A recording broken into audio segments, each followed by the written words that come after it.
جب میں قوت والا ہو گیا، میں طاقتور، کمانے کے قابل ہو گیا، کسی کو فائدہ پہنچانے کے قابل، کسی کی مدد کرنے کی، کسی کی خدمت کرنے کے جب قابل میں ہو گیا، اور یہ بچہ اس کے باوجود والدین کی خدمت نہ کرے، والدین کے ساتھ حسن سلوک نہ کرے، اور اس کی وجہ سے وہ جنت سے محروم ہو جائے، نبی علیہ الصلوۃ والسلام نے ارشاد فرمایا رغم انفہ، اس کی ناک خالق آلود ہو، یہ برباد ہو جائے، جس کو اتنا اچھا موقع مل گیا، اس کے باوجود اس نے اپنے والدین کی خدمت کر کے جنت میں داخلہ نہیں کیا۔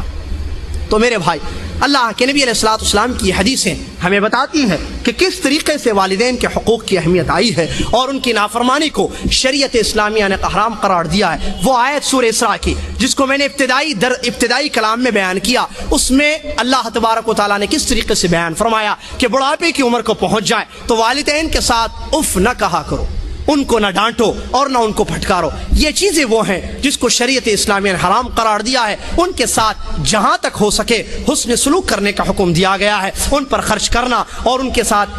اچھا برتاؤ کرنا، چاہے بڑھاپے کی عمر کو وہ نہ پہنچے ہوں تب بھی، بڑھاپے کی عمر کو پہنچنے کے بعد تب بھی، دونوں صورتوں میں ان کے ساتھ حسن سلوک کرنا، جیسے کہ آیت عام ہے، لیکن بالخصوص بڑھاپے کا ذکر اس لیے کیا گیا ہے کیونکہ وہاں وہ زیادہ محتاج ہوتے ہیں، ان کو زیادہ ضرورت ہوتی ہے عنایت کی اور خیال کرنے کی، کہ بچہ ان کا خیال کرے پیسوں کے ذریعے، مادیت کے ذریعے، خدمت کے ذریعے وغیرہ۔ تو اللہ تبارک و تعالیٰ نے اس اہمیت کو اجاگر کیا، اور اس حالت کو کہ جس میں زیادہ ضرورت ہوتی ہے والدین کو اپنے بچوں کی، اللہ رب العالمین نے وہاں یہ آیت نازل فرمائی اور فرمایا کہ ایسی حالت میں جب بڑھاپے کو پہنچ جائے تو تم ان کے ساتھ اچھا سلوک کرنا اور نرم گوشہ ان کے لیے رکھنا، سخت لہجے سے بات کرنے سے شریعت اسلامیہ نے منع کیا ہے، حتیٰ کہ معمولی سے الفاظ بھی ڈانٹنے کے اللہ کے نبی علیہ اللہ تبارک و تعالیٰ نے حرام قرار دیا۔ اسی طریقے سے آپ اندازہ لگائیں کہ کس طریقے سے والدین کے حقوق کی اہمیت ہے۔ اللہ تبارک و تعالیٰ قرآن کی آیت میں بیان فرماتا ہے وَإِن جَاهَدَاكَ عَلَىٰ أَن تُشْرِكَ بِي مَا لَيْسَ لَكَ بِهِ عِلْمٌ فَلَا تُطِعْهُمَا وَصَاحِبْهُمَا فِي الدُّنْيَا مَعْرُوفًا۔ اللہ فرماتا ہے اگر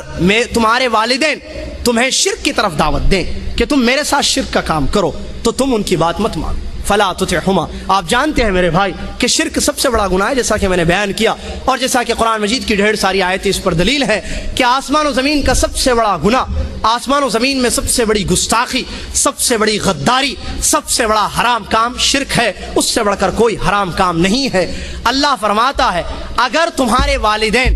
تمہیں حرام راستے کی طرف دعوت دیتے ہیں، یہ جو سب سے بڑا حرام کام ہے یعنی شرک کا کام، تمہیں کہتے ہیں کہ آؤ اللہ کے ساتھ شرک کرو، تو اللہ فرماتا ہے فلا تطعهما، تم والدین کی بات مت مانو۔ کیوں؟ اگر والدین کی بات مانیں گے تو اللہ کی نافرمانی ہوگی۔ حدیث کے الفاظ ہیں، نبی علیہ الصلوۃ والسلام نے ارشاد فرمایا لا طاعۃ لمخلوق فی معصیۃ الخالق، بندے کی اطاعت اللہ کی نافرمانی میں نہیں کی جائے گی۔ مخلوق کی اطاعت، مخلوق کی بات اللہ کی نافرمانی میں نہیں مانی جائے گی۔ وہاں والدین شرک کے کام کی طرف آپ کو دعوت دیتے ہیں، اللہ فرماتا ہے فلا تطعهما، ان کی اطاعت مت کرو۔ کیوں؟ اس لیے کہ اس کو میں نے حرام قرار دیا ہے، اس میں میری نافرمانی ہے، اور جس میں میری نافرمانی ہو اس میں بندوں کی فرما برداری نہیں کی جائے گی۔ حدیث کے الفاظ ہیں، اللہ کے نبی علیہ الصلوۃ والسلام نے ارشاد فرمایا من طلب رضا الناس بسخط اللہ سخط اللہ علیہ، ومن طلب سخط اللہ برضا الناس، ومن طلب رضا اللہ بسخط الناس رضی اللہ علیہ، او کما قال رسول اللہ صلی اللہ علیہ وسلم۔ جو بندوں کو خوش کرنا چاہے اس میں اللہ کی نافرمانی ہوتی ہو، والد کو خوش کرنا چاہے کہ والد تعویذ کا حکم دیتے ہیں، والد درگاہ پر جانے کے لیے کہتے ہیں، مزاروں پر چڑھاوے چڑھانے کا حکم دیتے ہیں، جبکہ یہ تمام امور، یہ تمام کام شرکیاں ہیں، تو اللہ فرماتا، اللہ کے نبی علیہ الصلوۃ والسلام نے ارشاد فرمایا جو بندوں کو راضی کرنے کی کوشش کرے گا، جس میں والدین بھی شامل ہیں، اگر وہ بندوں کے راضی کرنے کی کوشش کر رہا ہے اور اس میں اللہ کی ناراضگی ہے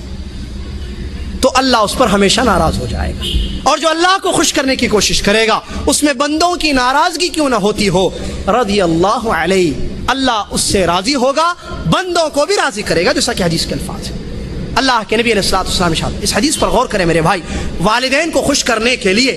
بچے بہت سارے ایسے کام بھی انجام دیتے ہیں جس کو اللہ رب العالمین نے عرش عظیم سے حرام قرار دیا ہے۔ وہیں پر بہت سارے امور ہم انجام دیتے ہیں لوگوں کو خوش کرنے کے خاطر، لوگوں کی رضا کے لیے، لوگوں کی واہ واہ سننے کے لیے، لوگوں کی تعریف سننے کے خاطر ہم بہت سارے ایسے کام انجام دیتے ہیں جس میں اللہ کی ناراضگی ہے۔ یہ قاعدے کو ذہن میں رکھیں۔